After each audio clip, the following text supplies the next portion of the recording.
Do not use if you are allergic to Cosentyx. Before starting, you should be tested for tuberculosis. An increased risk of infections and lowered ability to fight them may occur. Tell your doctor if you have an infection or symptoms such as fever, sweats, chills, muscle aches, or cough. Do not give Linzess to children under 6, and it should not be given to children 6 to 17. It may harm them. Don't take Linzess if you have a bowel blockage. Get immediate help if you develop unusual or severe stomach pain, especially with bloody or black stools. Lyrica's not for everyone. Tell your doctor right away about any serious allergic reaction that causes swelling or affects breathing or skin or changes in eyesight, including blurry vision or muscle pain with fever or tired feeling. Some of the most common side effects of Lyrica are dizziness, sleepiness, weight gain, and swelling of hands and feet. Do not take Cialis if you take nitrates for chest pain, as this may cause an unsafe drop in blood pressure. Do not drink alcohol in excess with Cialis. Side effects may include headache, upset stomach, delayed backache, or muscle ache. In most of the world, this is a strange sight. It's a TV commercial for a prescription drug.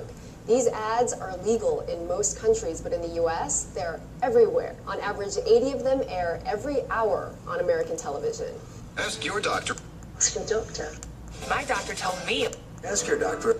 The American Medical Association, a major group of doctors, has called for a ban on these direct-to-consumer ads.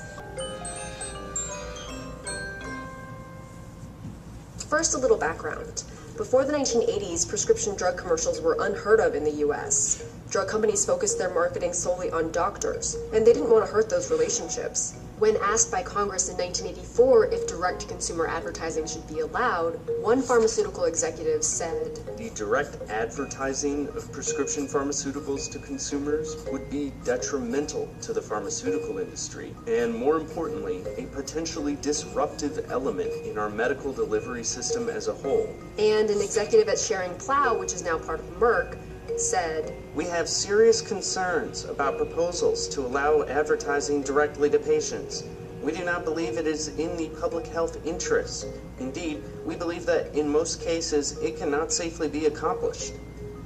Needless to say, they changed their minds. At the time, there was a larger cultural shift in healthcare toward empowering patients to make decisions rather than just listening to their doctors.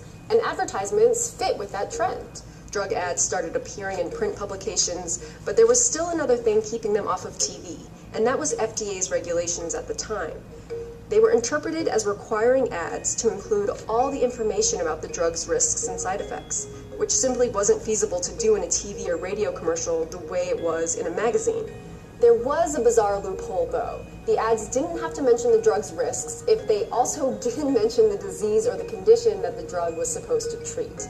Here's what that looked like in an ad for Claritin back before it was available over the counter. "It's time. It's time. Don't wait another minute for Claritin. Claritin. I'll ask my doctor." It's time to see your doctor. Mr. Wilkie, the doctor will see you now. At last, a clear day is here. Confused? Yeah, everyone was. So in 1997, the FDA clarified that the industry could run the full drug ads and wouldn't have to give all the risk information from the label, as long as they included the major side effects and referred viewers to another source for the rest. That's why the commercials direct us to phone numbers or print ads. Come for the pharmaceutical fine print, stay for the secret to crisp contact and soggy conditions.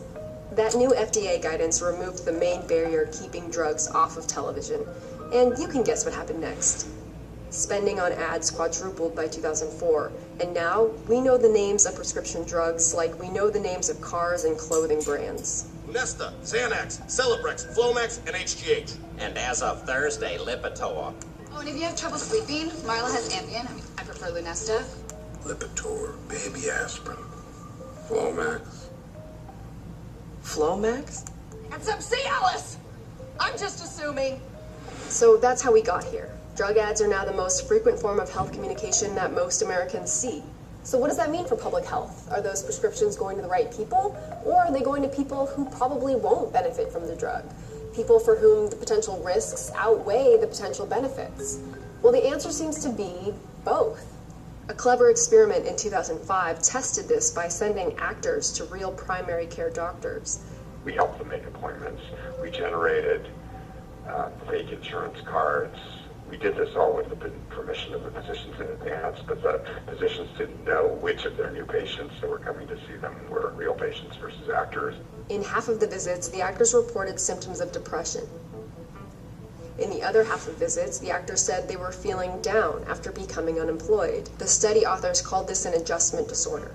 That's essentially a condition in which watchful waiting is probably most appropriate, and that, in the view of many, an immediate prescription for antidepressants would be excessive. In some visits, the actors mentioned seeing an advertisement for Paxil on TV. That's an antidepressant. In others, they didn't bring up medication at all. And the doctors seemed to take patients more seriously if they mentioned seeing the Paxil commercial. They were more likely to refer patients to a mental health consultation and much more likely to prescribe an antidepressant.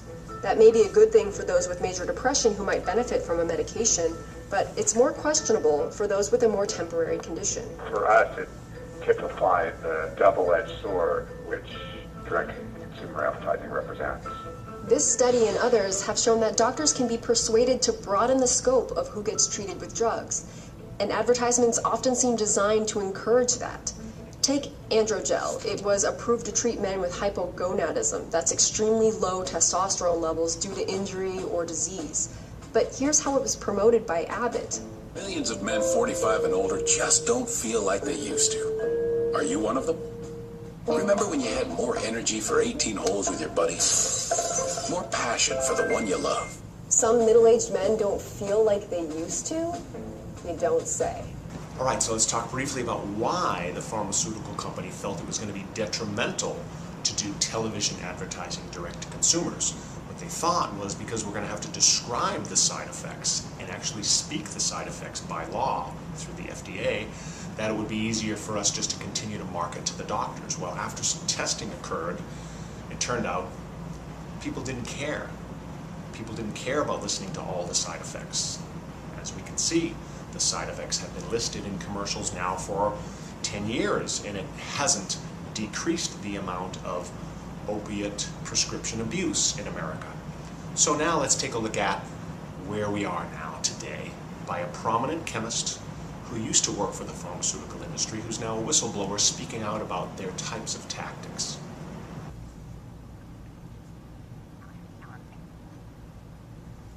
I'm a chemist. I love scientific method. Always have. When I worked for the drug industry, science was completely abandoned. These drug companies that I was interviewing with had no problem telling me, look, we design drugs based on treating symptoms. We don't cure. So that's a business model, okay, that allows you to give a drug to a person for life. They ran out of symptoms to treat. So what did they have to do? The next level of drug advertising is inventing disease. When you run out of symptoms, you don't have any more clientele to market to. So you have to invent disease. And with psychiatric medications, you can invent diseases all day long. There's 2 words that a psychiatrist fears. 2 words. Prove it. And if the doctor can't do it, 9 times out of 10 they can't, then don't take the drug. That puts the patient in the position of power. I wondered, as a chemist, I'm making these drugs, they're proving deadly in our labs, and they're proving deadly in other labs, dangerous, ineffective, causing the exact same thing they're supposed to treat. How are they selling them? How are they selling them? And they have the marketing department. Big Pharma has the best marketing department in the world. Geniuses. You simply pay professionals, doctors, professors, psychiatrists, to report that the study showed positive results. You're paying them. You're buying science, checkbook science. At least 125,000 people dying every year from prescription drugs. You would think that you'd spend more in research to try to offset the death toll. No. Keep going with marketing. Market, market, market. Hypnotize the masses. Hypnotize them and drug them. And get them into their psychiatrist so they can swallow the next Cymbalta or the next Prozac. Or whatever they're going to package it as and name it as. You have a $1 billion industry making a lot of people sick and profiting on it.